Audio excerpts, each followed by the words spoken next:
Welcome, everyone, and thank you for joining us for our third installment of Evening with the Fed. We truly appreciate the time to engage with you and know that even in a virtual setting, we value your commitment to education by joining us this evening. As a reminder, a recording will be available on our external site as soon as possible, as well as a PowerPoint presentation from both of our speakers. So we're excited. As you know, tonight's presentations will be focused on the agricultural economy. And first, we will have Nate Kaufman as our first presenter. He'll be giving us an agricultural update. Nate is a vice president and Omaha branch executive with the Federal Reserve Bank of Kansas City.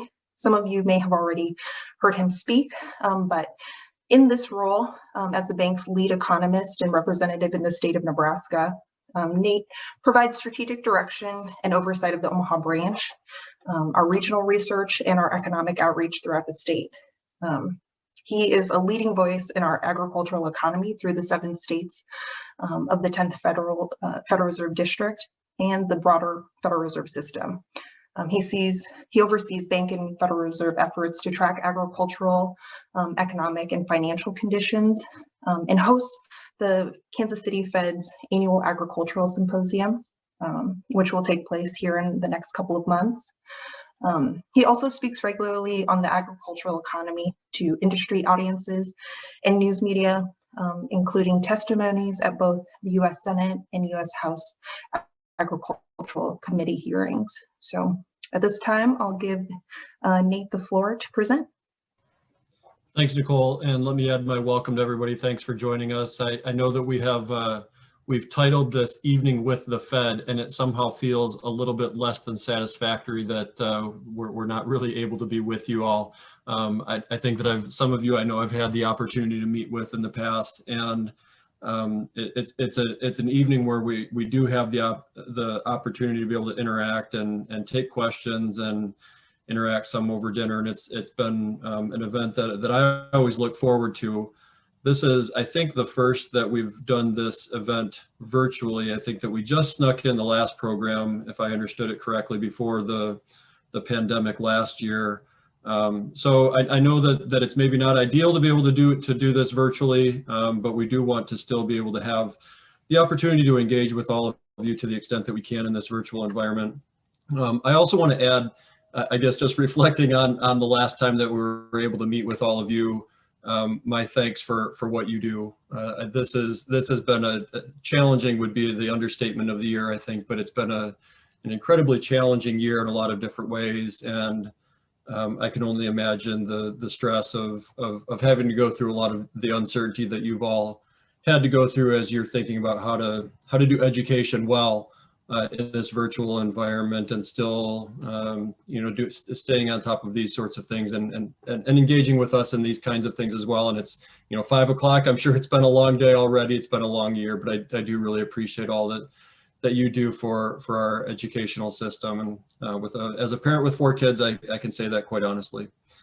In this evening's presentation, I know that we've had the opportunity to share in the past some broader economic developments, maybe some that focus specifically on a certain region, maybe a certain topic. Some of you may have participated in these programs that we've done here more recently, the last few weeks, on other topics. We wanted to be able to offer something that was a bit more specific to this region in the way of agriculture. And let me just say a little bit about this as to why we want to present on agriculture this evening, and maybe connect a little bit to what we do. Nicole mentioned some of the focus that we have on tracking agricultural conditions. This region of the country, as most of you know, has a very high concentration of activity that connects to agriculture. We've got a lot of institutions that lend to agriculture. We've got a lot of businesses, even in the Omaha area, that are directly related to agricultural activities. So our bank has for a long time focused on agriculture, and our Omaha branch office has for some time been the lead for that activity and tracking conditions in agriculture. You may have a lot of students that have family or friends that come from an agricultural background. Maybe you yourselves do, or you know some people that have some land in a rural part of this region. So there's a lot of different ways that agriculture connects to what we do. And we wanted to be able to offer some presentations on this topic specifically, just as a bit of a special topic for this evening. So I'm going to see if I can talk and share my screen at the same time here to get started with the presentation. And hopefully everybody can see that. I wanted to share just a high-level overview in terms of what we've been seeing as it relates to the agricultural sector. Again, recognizing that in this region of the country, agriculture has, I would say, a disproportionately high concentration and role that it plays in the overall economic strength of the region. A lot of businesses, if they don't necessarily depend on it directly, end up being affected by it indirectly in various ways. So this will be an update as it relates to agriculture nationally, but I would say that many of the trends that I'll be describing this evening would be very applicable to what you would see in a state like Nebraska or the region that we cover at the Kansas City Fed. So one of the other reasons that I wanted to talk about agriculture tonight, well, partly because ag is one of the bright spots in the economy. There's been a lot of places where things have been quite challenging. And if you've heard me talk about agriculture in the past 6 to 8 years, I probably would have said that it's been one of the weakest areas of the economy. But it turns out that based on a number of different developments this past year, it's actually in one of the strongest positions it's been in quite some time. There's obviously some caveats to that. Some industries are positioned better than others. There's still significant risks in this industry, and I'll go through some of that, and Cortney will talk a bit later about some of those that transpired last year. Almost all measures of what we track as credit conditions have also improved sharply in recent months, and I'll give a bit more information as to why we talk about credit conditions specifically.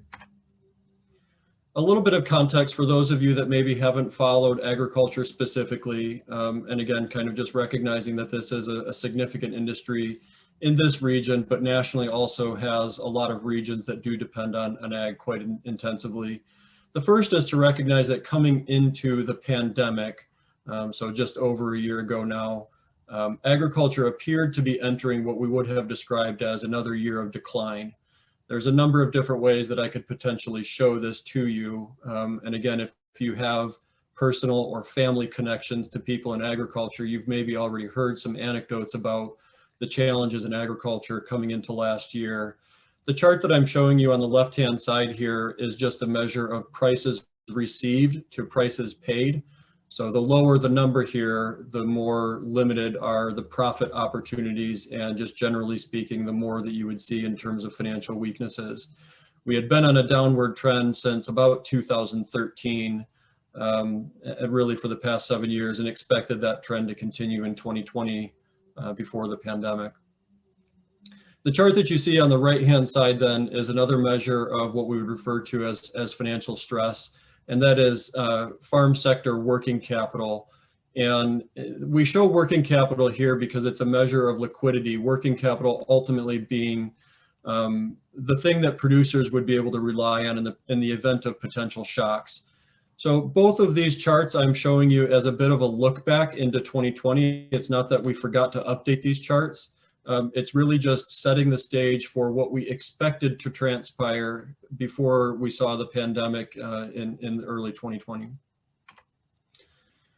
So the next thing that happened, and I'm going to skip a lot of months here to try to just get to the heart of the presentation.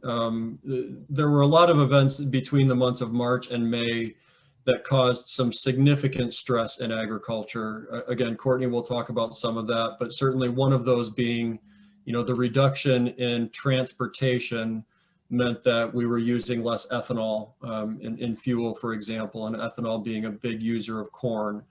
So that's one place that you would have seen some stress. Another one would have been simply that, we saw a massive shift in the way consumers were buying products that connected to food. And so that was another pressure. Suffice to say that by April of last year, we had seen a pretty significant drop across pretty much all of our major agricultural commodity groups. cattle, and corn being two that matter quite a bit for the state of Nebraska, were facing a significant amount of pressure in April of last year. So the industry was in a very difficult place in April of last year. There was maybe an expectation that we would see even a significant wave of bankruptcies by the end of 2020 based on the price pressures that we were seeing at the time. If you then fast forward to where we sit today, though, you can see that the environment has turned quite dramatically. And we're actually seeing now an increase in the price of corn and soybeans, for example, that's about 50% higher than what it would have been at the beginning of 2019. And again, looking at 2019, because that would have been a year, obviously, an entire year where the pandemic would not have had an impact, just to give you a sense of a baseline. So conditions in agriculture have improved pretty sharply over the course of the past 6 to 8 months. And that kind of supports the point that I made early on to suggest that ag is entering 2021 in one of its strongest financial positions in quite some time. One of the reasons, however, that agriculture has been in a stronger position entering 2021 is because we did see substantial government payments to the sector in 2020. Again, in April of last year, it was maybe uncertain as to what the outcome would be for the agricultural sector. And at that time, there was a lot that was being discussed as potential payments to offset some of the challenges with COVID. It ended up being the case that in 2020, we saw the largest amount of government payments to the US farm sector on record. And as a share of farm income represented about 40%. So as we look at the forecast for 2021, that number is expected to be down a bit. So it is important to recognize that this did play a significant role in terms of propping up the farm sector. And in the case of the region of the Kansas City Fed, I would say to a significant extent, rural areas more generally. By the end of the year of 2020, we started to see farm income and credit conditions improving pretty dramatically. I'll get into some of the reasons a little bit here in a minute, and showing some charts on the recovery and specifically thinking about China. But as we started to see some reopening of the economy, as we started to see demand pick back up a little bit, as we started to see other countries begin to reopen, and just generally speaking, the recovery from the pandemic start to take hold, many of the prices of our major agricultural commodities also began to pick up. There's a number of ways that we track this information at the Federal Reserve.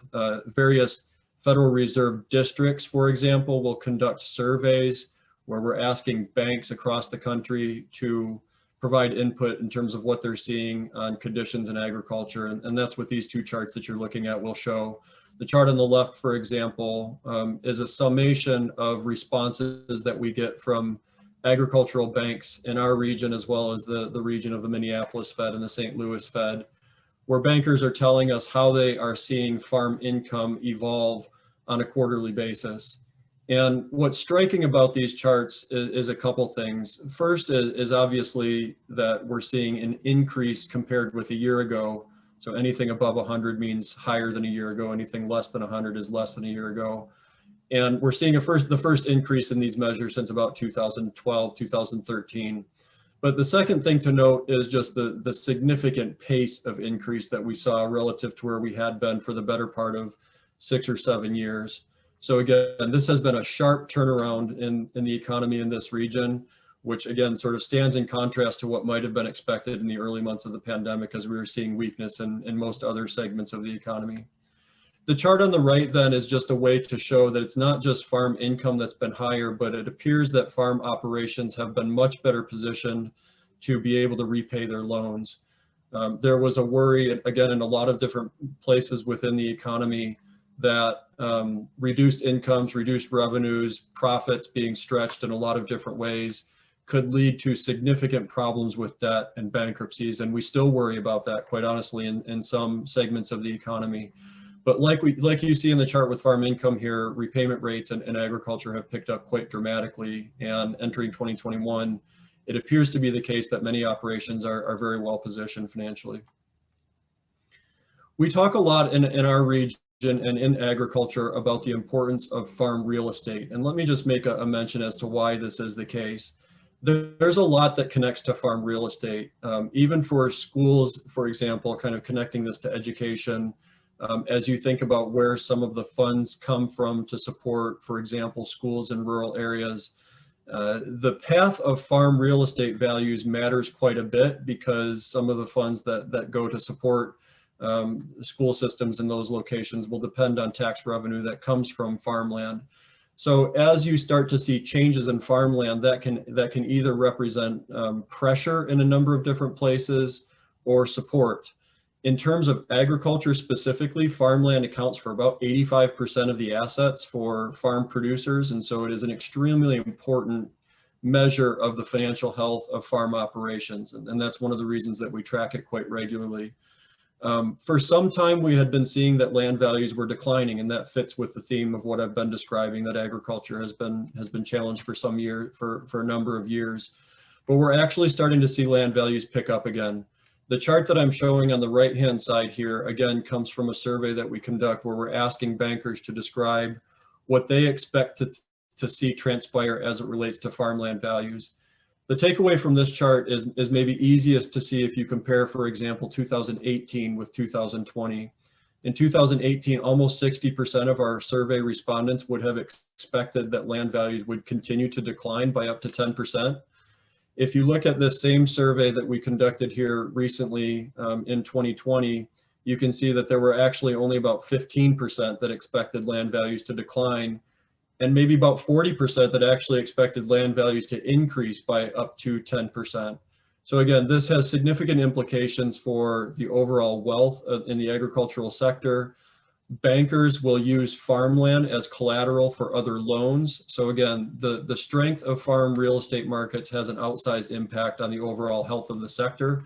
And I would argue also an outsized impact on rural areas across our region. So this is an important indicator that we track quite regularly.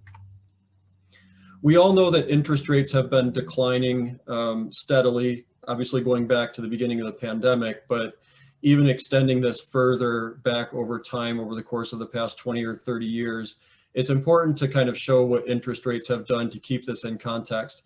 Many people who have families or relatives that had farmed during the 1980s will hear stories of extreme difficulties during the 1980s and bankruptcies and operations that ultimately ended up folding. And part of the challenge at that time would have been extremely high interest rates. As you compare today's environment with the 1980s, it's obviously quite different. So to the extent that the Federal Reserve has been, for example, adjusting interest rates, that represents a lower cost for operations as interest rates had been declining, and is certainly much lower than what it would have been in the 1980s, for example. So interest rates and changes in interest rates have had less of an effect based on the lower levels, but each decline does represent a bit more support in terms of the kinds of debt obligations producers may have. I have just a couple more slides here to try to wrap it up, and I want to be able to offer just some high-level thought as to what some of the macroeconomic growth prospects are that I think are likely to shape agriculture going forward. In addition to the reopening of the economy, kind of broadly speaking, as we started to see it play out last summer and into the fall, notwithstanding some of the concerns and the surging cases over the winter, we did start to see a pickup in demand for a number of different products, and agriculture would have been one of those. I offer this slide, though, just as a way to describe the change in the environment from what would have been expected before the pandemic and now ultimately what we're seeing today. So the chart on the left is simply a measure of real GDP forecasts as of January 2020. So before the pandemic, what were we expecting to see as it relates to GDP growth going forward for what we would consider maybe the major economies in our region and in the world, or regionally also including Mexico in terms of its importance for US trade. And the takeaway from that chart on the left is just really that we were expecting to see a bit more of the same. There was really no reason to expect at that time that we would see a departure from the kinds of growth that we had beforehand. If you now look at the forecast for March of 2021, you can see that obviously was not the case. We saw a sharp contraction in economic growth in 2021. So these are the latest measures that we have available. but now expecting that there actually will be a little bit of a catch-up involved here. So you can see that the growth rates that are projected for all of these regions going forward are quite a bit higher than what they would have been in January 2020, owing simply to the fact that we saw a sharp contraction. It's worth noting on this chart on the right-hand side that some of these measures of reduced growth in 2020 are actually a lot better than what people feared they may have been in April and May of last year. There were some much larger negative numbers that were being considered at that time. But this slide is simply to indicate that agriculture, as other industries, will depend quite significantly on what happens with some of the broader growth prospects for the economy. Obviously here in the US, but China will also play a significant role in that. To that point, I want to offer just a bit of additional insights in terms of one of the reasons why prospects in agriculture have picked up quite a bit. Many of you may recall that we were talking a lot about trade disruptions in 2018 and 2019. We had been talking a lot about tariffs and implications for what that meant in terms of trade with China. There was at that time a lot of concern about what that meant for the ag sector, what it meant for rural parts of our region as well. As we look at how 2020 unfolded, however, it's interesting here to note just how fast exports actually increased to China. So despite some of the trade disruptions that have remained, the fact is that China has started to open a bit faster maybe than what people had expected when the pandemic first became apparent. There's also some other things going on that are specific to China as it relates to things like African swine fever. As I'm talking here, I'm realizing that these labels are backwards. So that was the test to see if any of you figured this out, that this is actually not Canada. That should be China on the left-hand side and Canada in the middle.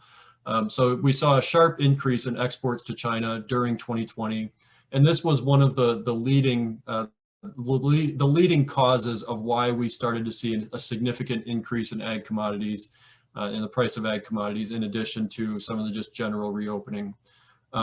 Building on this fact, though, that macro prospects will play a role, the value of the dollar also plays a significant role in terms of what we see in ag exports. So I'll wrap up with just a last couple of thoughts here. The US ag economy does appear to be in a pretty strong position. There's still some near-term risks. I mentioned a little bit those risks that would be associated with the pandemic, anything connected to the pandemic, obviously, and macro effects associated with that. Off-farm income, the extent to which maybe people located in rural places operating within agriculture have the potential to earn income from other sources, has been important in the past and likely will be important going forward. There still remains significant policy uncertainty, and that includes, for example, government payments in 2021 or even further. And then obviously at the end of the day, we still are in an environment of heightened uncertainty, and operations in agriculture and other places still have to make marketing and risk management decisions, investment decisions in this environment. And so that still has been a challenge. And then I add to the end of this list the livestock sector, because that is one that has probably seen ongoing challenges different than what we've seen as a considerable increase in corn and soybean prices, for example. So that wraps up my presentation for this evening, and I'll turn it back to Nicole. I probably went a couple minutes longer than I had intended, and we'll see if we have some questions before moving into the rest of the evening.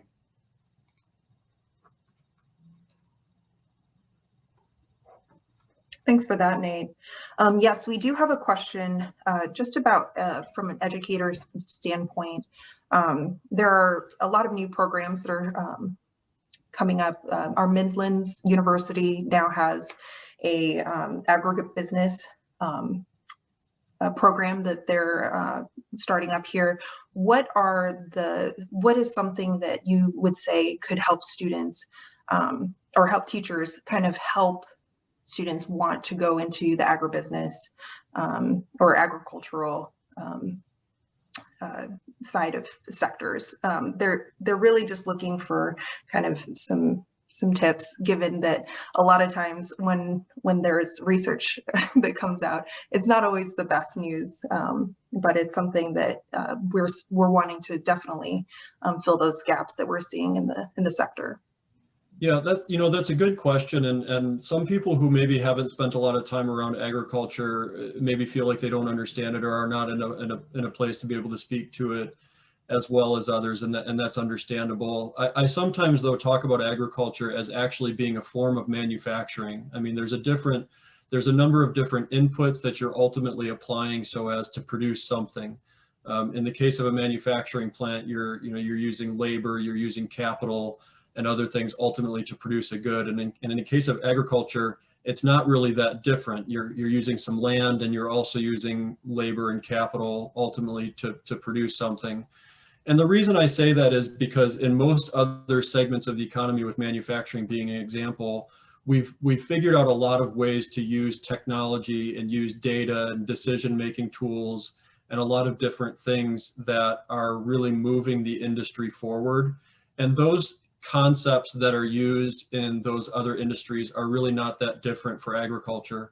I think you'll see a lot, and not necessarily the specific programs, Nicole, that you mentioned, but you'll see a lot of programs at other land grant universities trying very hard to figure out how to better incorporate decision-making tools, managing data, how to better equip students with analytical training. So an agribusiness program is not just simply understanding the way agriculture operates and marketing a product and figuring out how the industry works that way, but it's actually incorporating many of the same concepts that you would see play out in other places where you're using a lot of data. You're using technology, you're using different models of things to try to be able to say something about ultimately what's happening, weather being a good example of that also. So I think that's one way to potentially get students interested in agriculture, different than what we've seen in the past, is by appealing to the modernization of what's been happening in agriculture and recognizing that a lot of those concepts are really not that different from other parts of the economy. Great, thanks for that, Nate. We also have a question that asks, is it likely that land sales will increase? And what are the prices for land this year? So I'll answer the second one first, because that's probably, well, it's actually the harder one to answer, because it really depends on where you are. The eastern part of the region that we cover, for example, around Omaha or in the eastern part of Nebraska, land values tend to be quite a bit higher because they're more productive. Rainfall is more, it's more predictable. The further west you go, generally speaking, land values are a bit softer. The more general comment that I would offer is that land markets appear to be stronger this year than they have for quite some time. That's not to suggest that they're going to take off quite as they may have 10 years ago, but they appear to be relatively stable.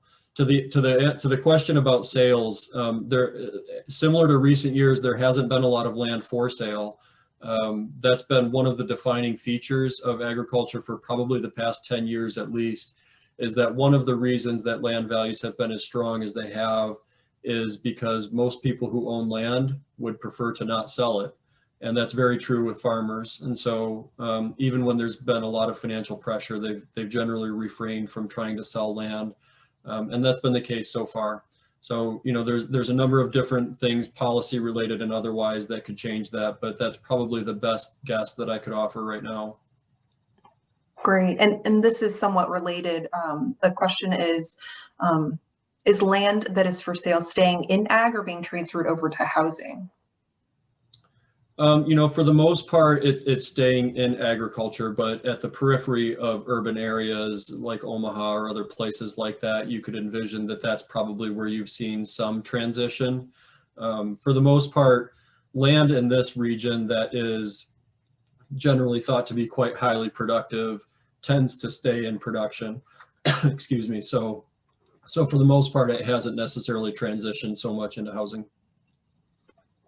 Great. And then also, this looks like a question from one of our Fed family, but I think it will appeal to our educators.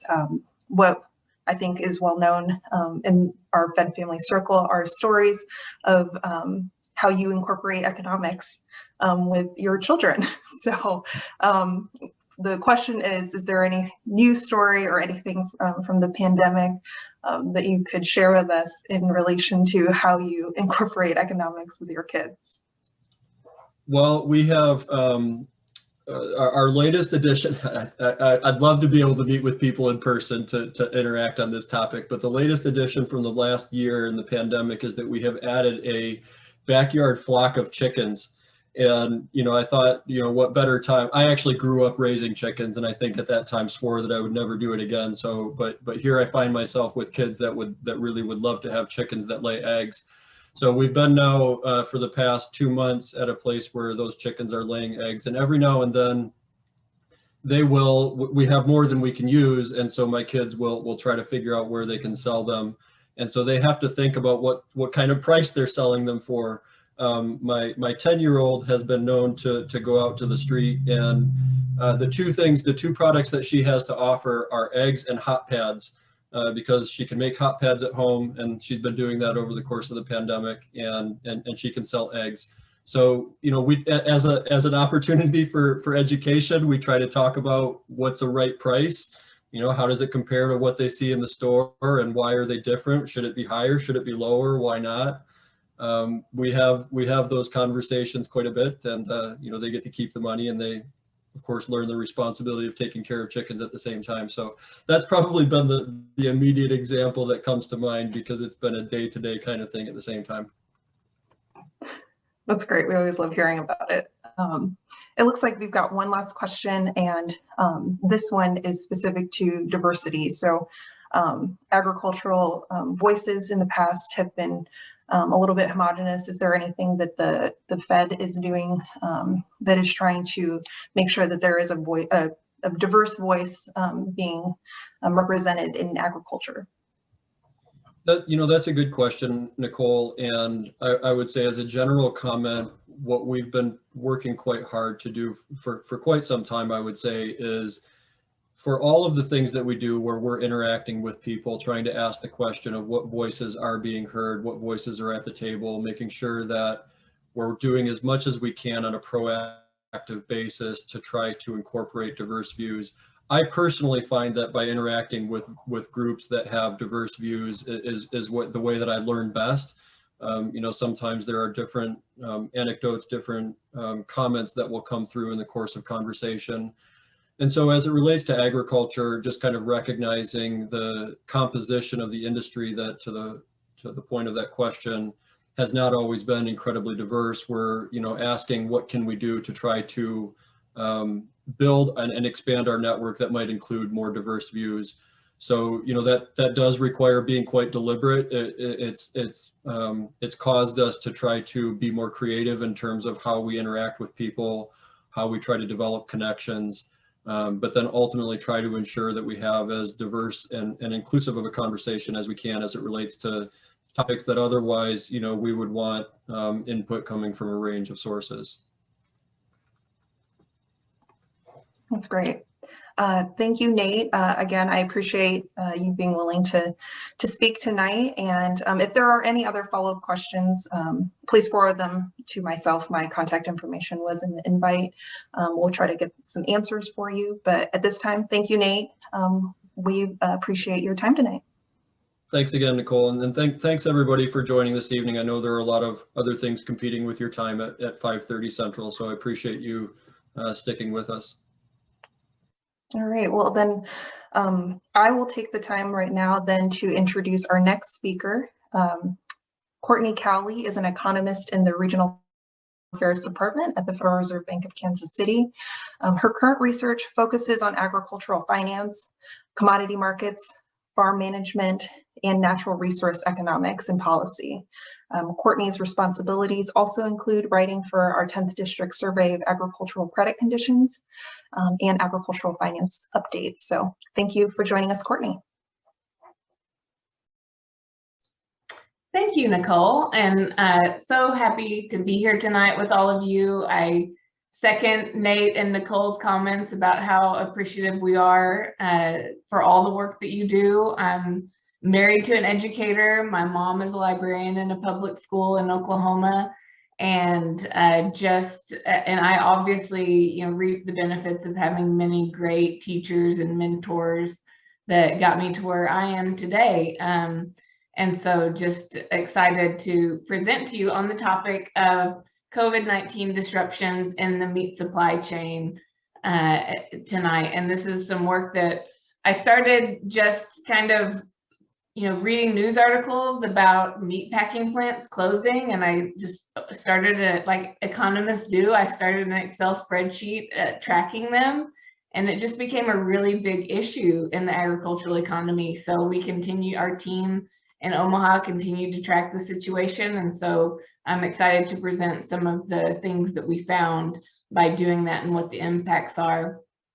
I mentioned to our team that I realized my title slide has dairy cows on it. So there are some dairy cows that enter into the meat supply chain. These lovely Holsteins here are probably more likely used to produce milk and dairy products, but just wanted to make that note there that the meat cows I grew up around on my grandpa's cattle farm were probably more solid black and brown, but we do the best we can with what we have.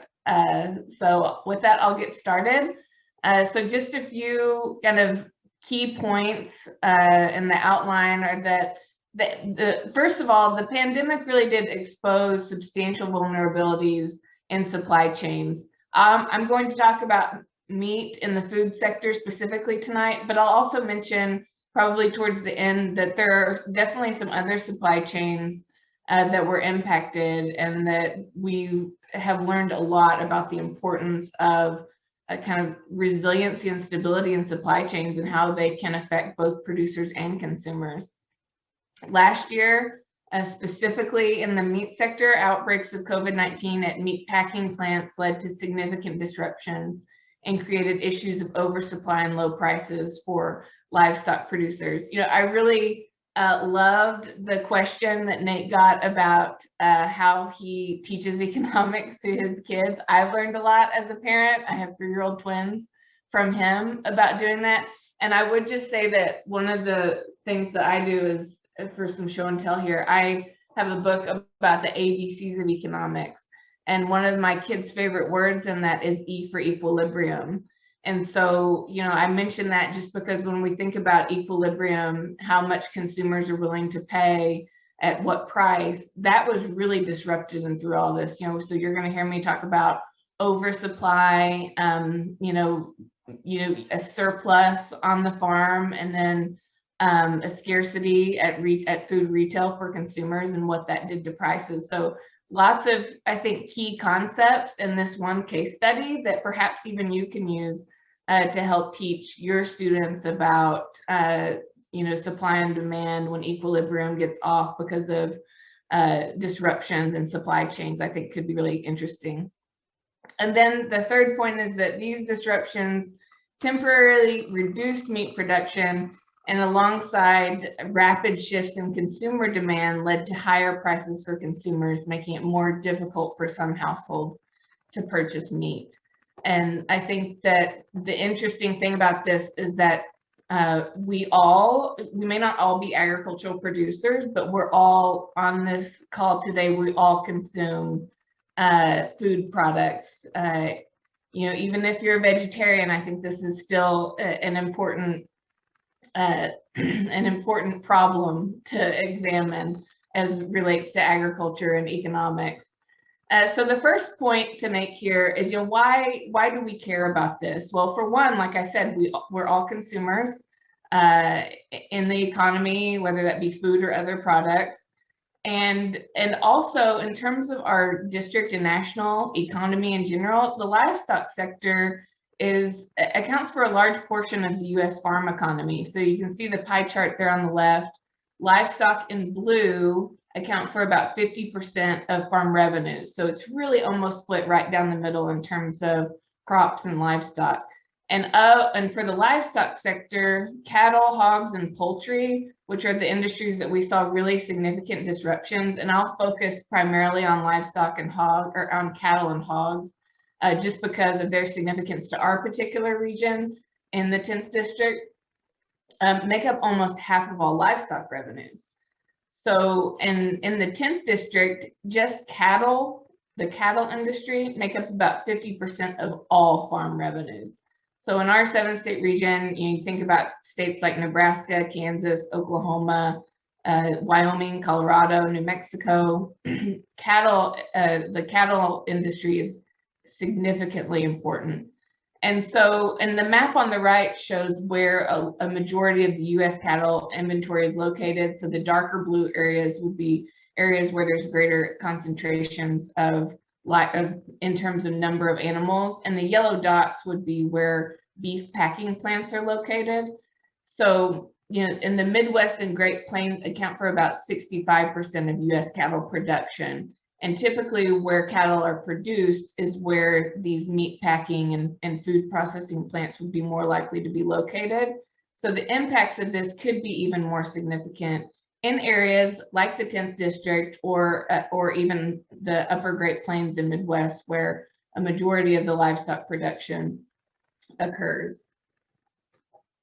So this next slide, I want to give you, for those of you not familiar with kind of the meat supply chain, you know, agriculture and food production in general, I wanted to show this chart. This is kind of outlines what the beef supply chain looks like. So in order to understand disruptions, it might help to give a high-level overview.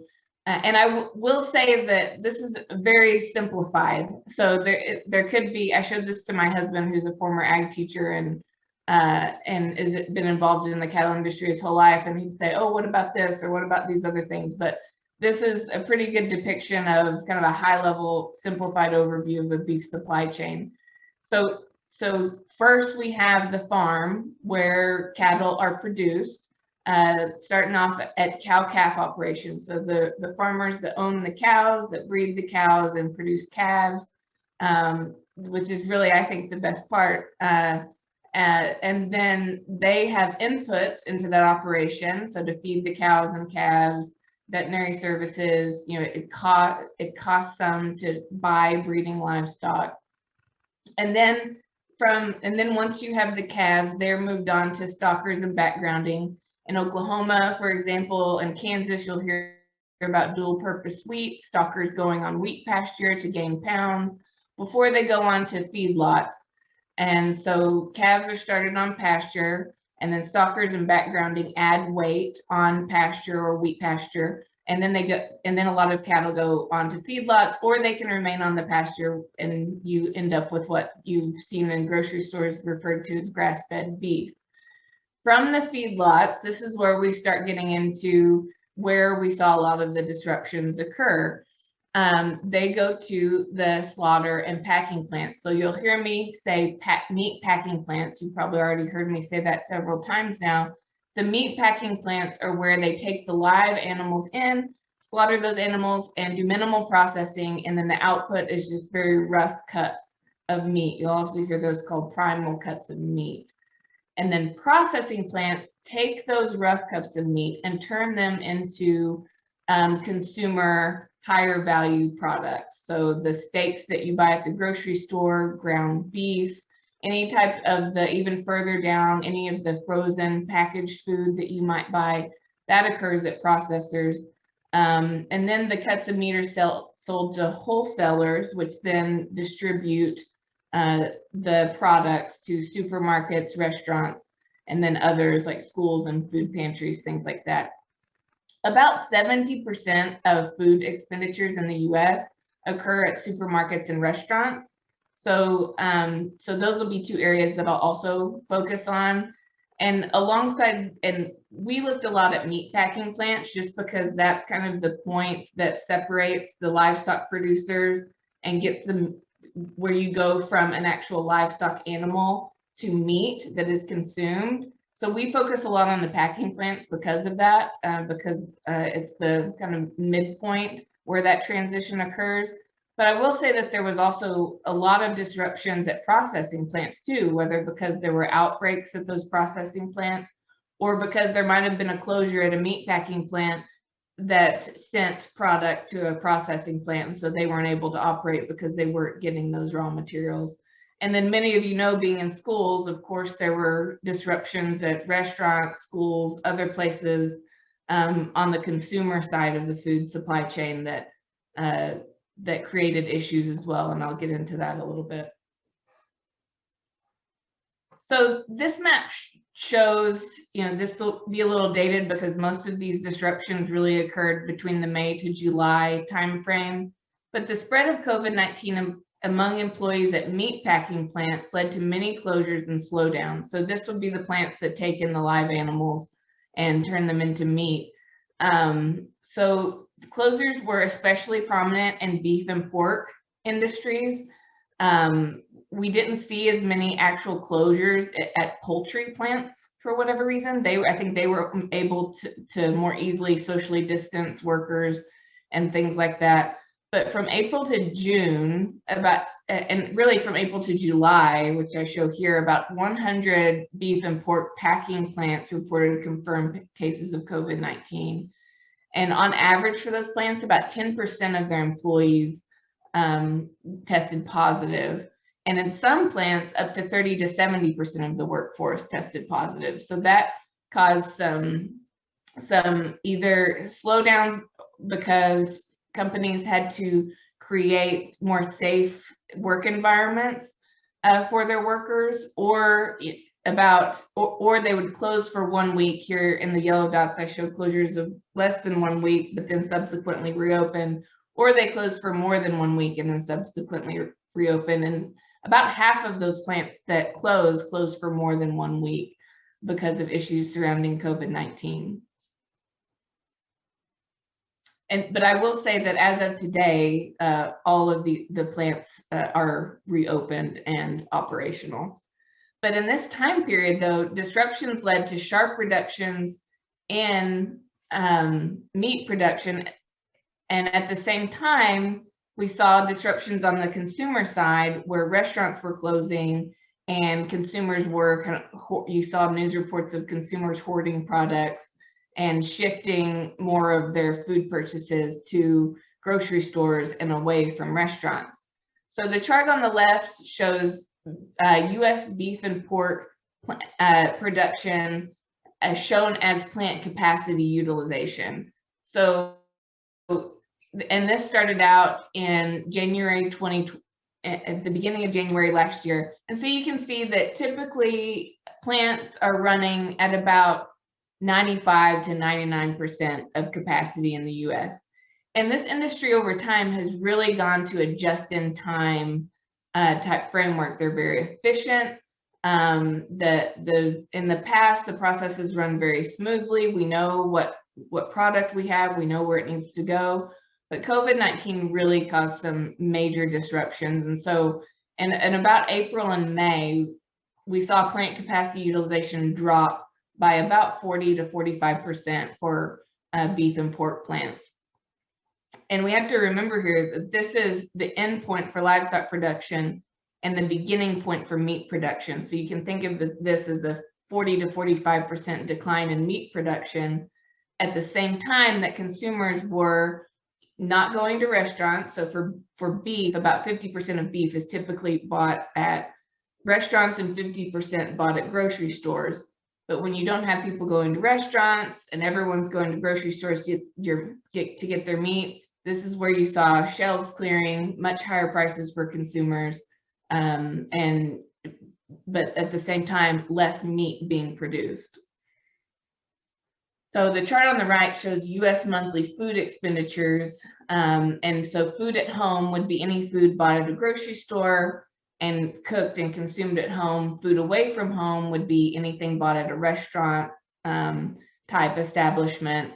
And so historically, the dash bars show 2019. Historically, US households typically consume about 50% of their food at home and 50% of their food away from home.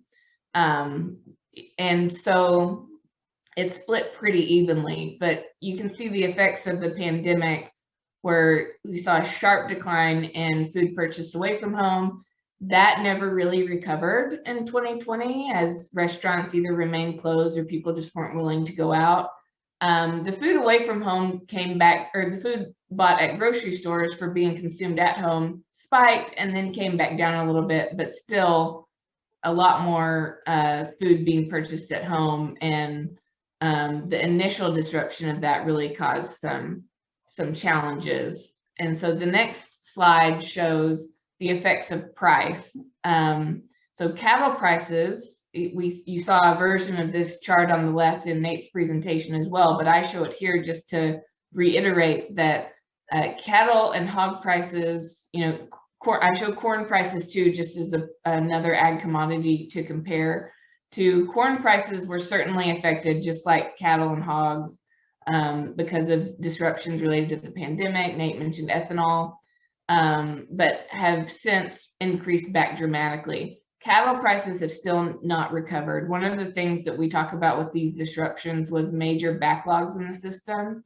One thing that makes cattle unique is that the maturation process for a cow is about 2 years. So from the time that calf hits the ground until it's shipped to a packing plant, it's a much longer process than what you see for a chicken or for a hog. And so, so that industry is not quite as nimble, and it's a little more difficult to adjust in terms of supply and demand. So we're still working through some of those backlogs associated with disruptions in the supply chain, and would not be able to, fix that with say a smaller herd size to get prices back up as what we've been able to do in some other industries. The hog industry, as Nate mentioned, the importance of exports, has been able to benefit from relatively higher exports over the past few months and higher prices there. So, but cattle still lagging with lower prices for producers at the same time that we saw dramatically higher prices for consumers. So the chart on the right shows consumer prices for beef, pork, and poultry. And compared to the historical average shown by the blue bar, where we typically see about a 4% increase in beef prices every year, and about a 2% increase in prices for pork and poultry. The average annual increase in prices for beef, for example, was about 10% last year. And in May even, we saw the highest year-over-year increase ever, which is about 18% for beef. And then, also larger increases for pork and poultry. So what has been the effect of all these disruptions on livestock producers? Well, revenues on livestock farms, because of those lower prices and because they weren't able to set for a period of time due to the disruptions, that also had an impact on quantities sold, because packing plants just could not accept some of those animals.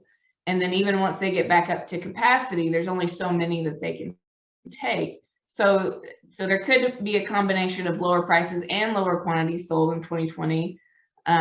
So what does that mean for revenue? So this chart shows revenues on livestock farms. And every year in about January or February, the U.S. Department of Agriculture puts out long-term, what they call baseline projections. And they do this for all kinds of indicators for the agricultural economy. And one of those is revenues and farm income. And so at the beginning, in February 2020, the blue line shows what the long-term projection was for livestock revenues before, really pre-pandemic, before the pandemic hit. And the green line shows where we were in February of this year. So just last month when the new projections came out, you can see a pretty sharp decline in what the projection was for revenues last year, and quite a bit lower still for 2021 compared to where we were last year.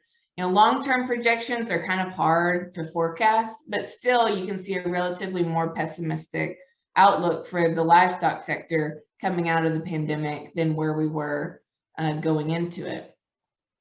And then on the other side, so that covers the livestock producer side, well, what about consumers? So on the consumer side, I think the biggest thing to be concerned about when it comes to higher food prices is just what that means for families, for family finances and food supplies of those families. So specifically low and moderate income families. So this chart shows a measure of food scarcity. Once the pandemic hit, the U.S. Census Bureau started doing bi-weekly pulse surveys where they collect a variety of information from households and their well-being. And one of those indicators is food scarcity, where they ask about whether adults in households had enough to eat, either sometimes or not often, over the last 7 days. And so this is the share of adults in those households that said that they did not have enough to eat. And so although this doesn't include children, typically food insecurity can be worse for children than for adults because children can't provide for themselves. And then this is compared to a USDA measure of food insecurity prior to the pandemic from 2007 to 2019.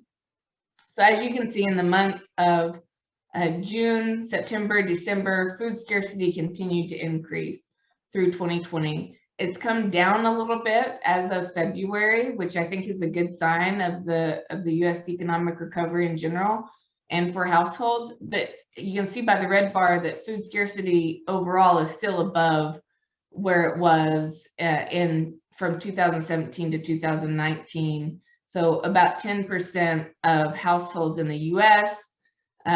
Experiencing food scarcity, and in some of our states are a bit even higher than the U.S. average.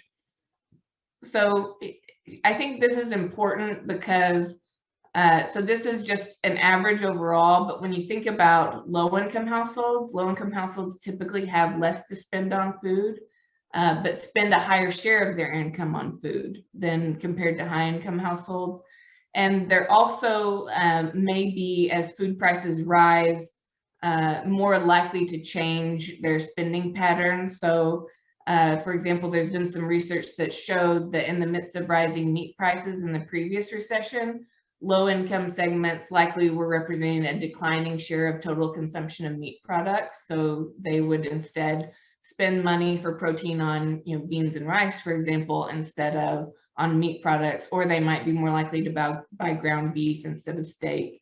And so it, not only, may be able to a propensity to buy less food, but also reduce kind of that range of the food that they're able to buy. So from a health perspective could be important, because when you think about the Maslow's hierarchy of needs, the very foundation, for your students and for all of us is being able to have enough food. And so I think that just from a general kind of socioeconomic standpoint, I think that's been the biggest concern for me as I look at the disruptions in the supply chain, is what has been the effect on producers, which all told, even though I showed lower farm revenues, we're able to receive quite a few government benefits, and as we're households, but it's tracking what overall, without government support, what could be the impacts here for both households and for producers.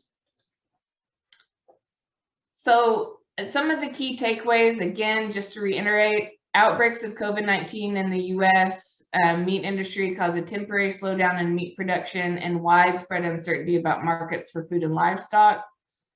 Kinks in the supply chain resulted in higher meat prices for consumers, even as producers faced lower livestock prices.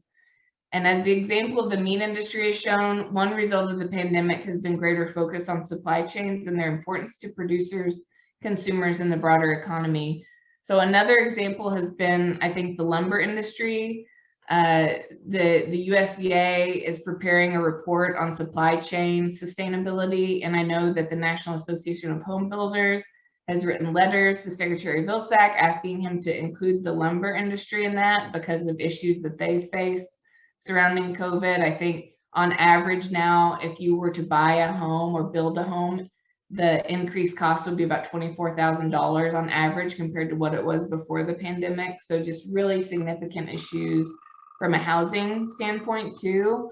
And also, we've seen some log jams at different ports and things, and just a lot of kind of disruption and uncertainty that can have pretty significant impacts on consumers, how much we pay for products, what we're able to buy, that whole kind of consumption basket, and then also on producers as well.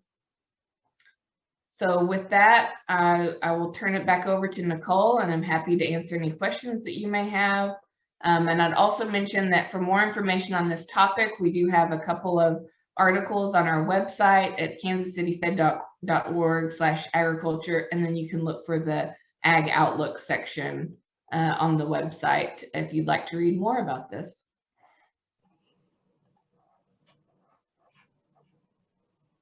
That's great, Courtney. Thank you so much. And I would echo that if you are interested in signing up for any of our agricultural research, we do have many publications that we send out quite often. So feel free to visit the kansascityfed.org website, and we have a nice redesign that just took place. So visit just to see how we've kind of changed it up. So we do have quite a few questions, Courtney. So let me just get started with the first one.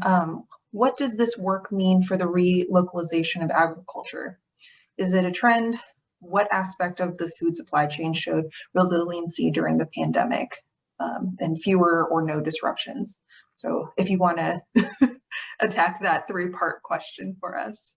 Sure, that's a great question, and I was just reading a working paper on that today, actually, where some researchers did some simulations on different types of supply chains. So there has been a lot of interest in this relocalization aspect of, what if we, had smaller meat packing plants that were closer, that maybe served a smaller area where, we could redistribute it, so to speak. And actually, this paper found that there really wasn't much of a difference in terms of, how resilient and sustainable those supply chains were. And also, when you think about the broad meat industry in general in the U.S., when I've asked this question to people in the industry, it just doesn't feel very likely, because you really have 4 or 5 companies that control most of the meat production in the United States. Mm-hmm. And so, it would take a pretty massive overhaul to be able to unseat them, so to speak.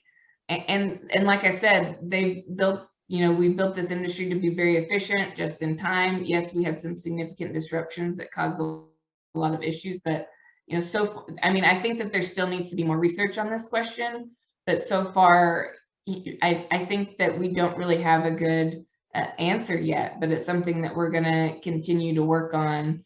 And then I feel like there was a second part of that question that, what aspect of the food chain showed resiliency? I really do think these local, there was some resiliency in the local smaller meatpacking plants.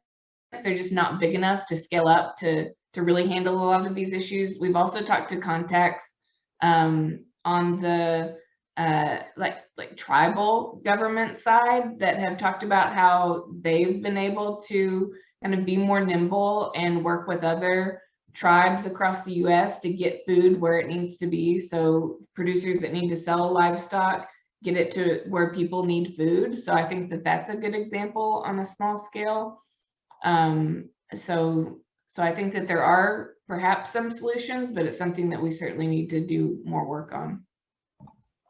Great. And really, there's a follow-up to that, asking, do you think that the meatpacking plant industry is in a better position to now cope and respond to disruptions due to any unforeseen health crisis situations in the future?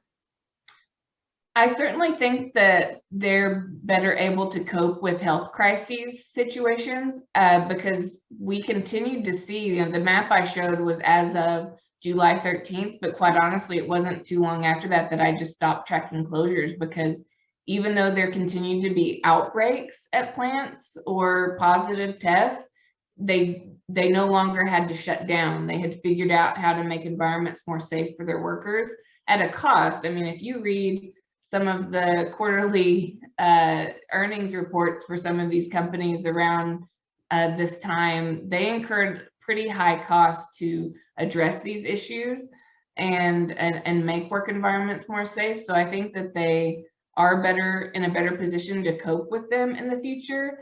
Now, I will say, I might reshare my screen real quick. that one thing that happened in so a pandemic's one thing, severe weather is another thing. So we saw in this year, whenever we had the big winter storm come through, that again, it disrupted supply chains again, but only for a couple days. So we saw about a 15 to 20% decline in meat production around that time too. So I think that there's always going to be something come up, but like I said, but that one, it was just a blip for a couple days, and then they just kind of kept right on trucking. And I think part of that could have been because of disruptions related to COVID, them being a bit more able to cope with some of those crisis situations. Great, and you did mention, they probably are better prepared to cope, but there were some stories early on of just concerning conditions in some of the plants. And one of the questions is, how can educators help support students who may have had family members in the meatpacking industry? What info can we provide to help create perspective on the industry and the benefits and challenges it has for its people in the economy? Yeah, that's a good question. So, I think that just if students know that as an educator that you understand this issue and know that it's important and are willing to kind of dig into it with that student and with the other students that are in the class, the other students that may not have a family in that industry, I think the students that do might appreciate the fact that the other students better understand kind of what their families have gone through, and just how essential the work that their family members are doing is. I think similar to the fact that I think those of us outside the education industry really appreciate what educators are doing through all this. So I think that it's one of those opportunities to just really dig into an issue, create some better understanding, and by that help those students understand that you support them. And then, what info provided to help create perspective. I think we'd be happy to provide anything that I showed today, and one of the things that we're continuing to do as a group here at the Fed is continue to dig into this issue on food insecurity and just how important it is for this industry, not only to, these issues to help control the prices of food for consumers, but, the quantity of food that gets to households, and just that, that's such an important cog in the system. And the more we can do to understand that, I think the better off everyone will be, especially those that might find themselves being, relatively more food insecure at this time. Yeah, and that actually leads into our next question. If you have this information for lower income households, how much of the budget was allocated for food? Yes, so when we think about, as the USDA also collects information on this, and so in households in the very lowest 20% of the population, they spend about 15% of their household income on food. And that compared to, if you look at the highest level of income, so the highest 20%, they only spend about 9% of their income on food. And so, but then, the lowest income households only spend about $4,000 on food a year, whereas the highest income households have more like $14,000 to spend on food. So, that just is kind of an example of the lowest income households having less to spend on food, but it's a much higher share of their income. And so they're, much more likely to need assistance or to have to kind of shuffle around the types of foods that they buy, especially when food prices start to increase. Great. And then we have kind of two of the same questions. So I'll ask, have you seen plant-based food make any dent in the disruption in the demand for meat? And then what are your thoughts on the future of livestock if plant-based meats continue to gain popularity? Yes, that's a great question. And something that I've been very interested in. So in January 2020, we hosted a Food and Ag Roundtable where the discussion of plant-based and alternative meat really dominated the conversation. It was one of those emerging trends that, you know, we thought we're really going to have to keep track of this. And then the pandemic hit, and you didn't hear anything about that anymore, because, you know, from talking to people in the industry, when there's a crisis situation and a lot of uncertainty, people are more likely to buy what they know. So there's comfort in buying ground beef, you know, pork chops and chicken breasts, because that's what we're familiar with. We're not as likely to try new things when we're facing a crisis. So even though there were still, you know, alternative meats out there, or if you talk to people in the livestock industry, they will call it fake meat. so just be prepared for that. But now that we're kind of on the other side of the pandemic, you know, it's obviously still there. You're starting to hear about it again. So it is something that we're certainly tracking. My concern, actually, when I was doing this research, I think there's even an article online where I wrote that as meat prices increase, people might be more willing to try alternative meat if it's lower priced, because it, you know, if there's an 18% increase in beef, then maybe you're like, well, maybe now's the time to try a plant-based meat source. So, but that was something that we didn't see yet. But if we still see pressure on meat prices, beef, pork, and poultry, then it might become more of a concern longer term for the livestock sector. But as of right now, you know, it seems that there's still really good demand for beef, pork, and poultry products, even despite the higher prices. Gotcha. And that makes sense. I want you to be able to think back to the beginning of your presentation. We did have a question, and I don't know if if you remember this. I can't remember if it references that first. You're talking about the cows on your beginning slide, but I know I will have students who will ask, "What are the other livestock?"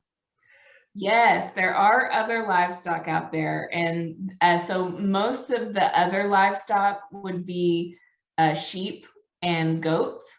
But then, you know, USDA also collects information on all sorts of other livestock, like, you know, there's alpacas that you can use for their hair, or I guess even meat, any type of animal that you could think of. But the primary ones would be sheep and goats mainly, but then there would also be other, you know, like rabbits, even, you know, for anything that could be made into meat or fur used for products. You also, you know, one of the animals that really made headlines during the pandemic was mink, because they kept finding these COVID strains in mink populations in the upper Midwest and then in countries overseas. So that would be another one that would be included in the other livestock. So, and I guess to a smaller extent, horses, which you see in my background here. So That's great. I'm glad you knew what that was referencing. We have our final question here, and it is pertaining to economics.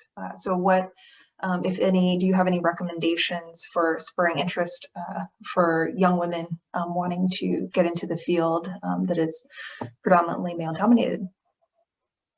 So we were talking about this today. If any of the teachers here read The Economist, they had a really good article about kind of the need for change in economics curriculum. And, you know, if you look at if you survey students on what they want to learn about, the majority of students in this one particular survey referenced was income inequality. but that's not included in most traditional economics textbooks. And so, you know, when I look across the economics field and the areas that are really dominated by women, so you think about environment and natural resource economics, labor, you know, anything dealing with household finances, and food is another one that it seems like there's a lot of women involved in, you know, food, health, nutrition type economics, you know, well-being, poverty, things like that. So there's certain, you know, areas that for whatever reason women just really tend to be interested in. So incorporating some of those topics into curriculum, you know, asking students like, what are the issues you care about? I got into economics. My background was actually in engineering. You know, I wanted to save the environment and make agriculture more sustainable, but I kept realizing that the only way to do that was to make, you know, different practices and processes more economical, because farmers aren't going to implement you know, a sustainable practice unless it makes sense economically in most cases. So that's what got me into economics. So I think that just, you know, thinking real seriously about, you know, what are the topics that, you know, women or Black students or Hispanic or Indigenous students really care about. I think that Asian students, you know, in incorporating those topics into curriculum. And on the ag side, you know, I really view myself as a production ag economist, but, you know, there's a lot of interest in food and consumer economics. And so I think that, you know, identifying those areas, I think is a good way to help encourage other students to understand why this is important, how they can apply it, and how they can ultimately, I think, make a difference and have a fulfilling career. That's great, Cortney. Thank you so much for sharing your time this evening, and that presentation for everyone will be sent out to you after this webinar today. So thank you again, Cortney, and I will just wrap up here. And again, I wanted to thank all of our presenters. It was really gracious of them to spend the time this evening. I want to thank you as educators for attending. Just as a reminder, a recording will be available on our external site here shortly. Your professional development certificates will be emailed to you as well. And we will also have a short online evaluation that will be sent out. If you could, please give us your honest thoughts on the evening with the Fed virtual session, and let us know what you thought of it. And we'd love to use that to help make our programming better. So also, as a thank you for participating today, you will be entered to win one of our 12 prizes featuring Fed swag and specialty items unique to the 10th Federal Reserve District. Winners will be selected randomly and announced in a follow-up email. As a reminder, please join us. This was our third installment of Evening with the Fed.